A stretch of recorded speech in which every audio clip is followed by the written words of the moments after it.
अखिलेश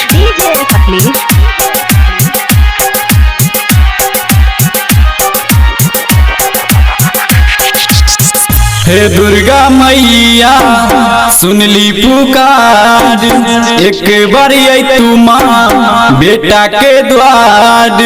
रात दिन राउर भजनिया करीले, अखिया के लोर से चरनिया धोइले, अखिया के लोर से चरनिया धोइले।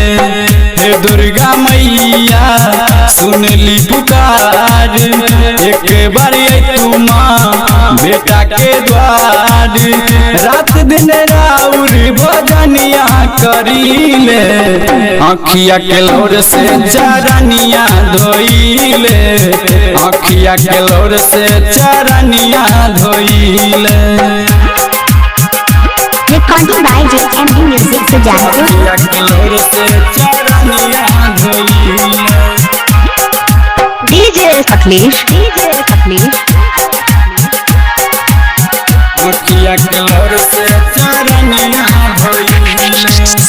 बिथन बजरिया से चुनरी मंगा के, बखरी से जोरे नरियलवा ले आके, बखरी से जोरे नरियलवा ले आके। बिथन बजरिया से चुनरी मंगा के, बखरी से जोरे नरियलवा ले आके। हो माँ घरवा में अपना बैठल बानी कलसा, मनवा के पूरा जे होई हमर ललसा।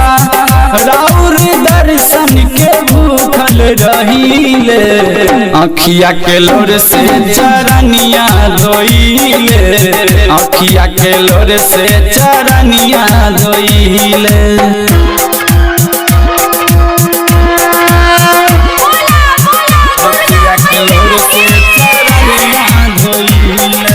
DJ अखिलेश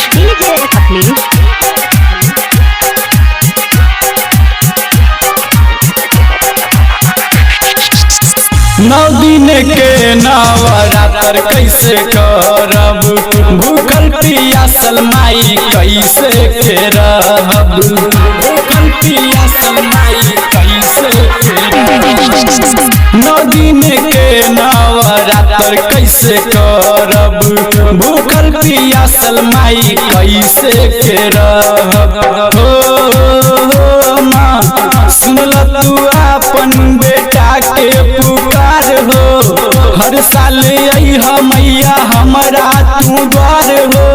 छोटे बानी बालक अभी हम पढ़ीले, अखिया के लोर से चरनिया धोइले, अखिया के लोर से चरनिया धोइले।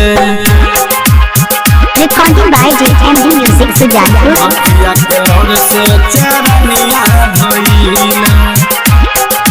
DJ अखिलेश अखिया के लोर से चरनिया धोइले। दुनिया में गूंजता तोहरे जयकार हो, तोहरे पटिकल बा पूरा संसार हो, तोहरे पटिकल बा पूरा संसार। दुनिया में गूंजता तोहरे जयकार हो, तोहरे पटिकल बा पूरा संसार हो।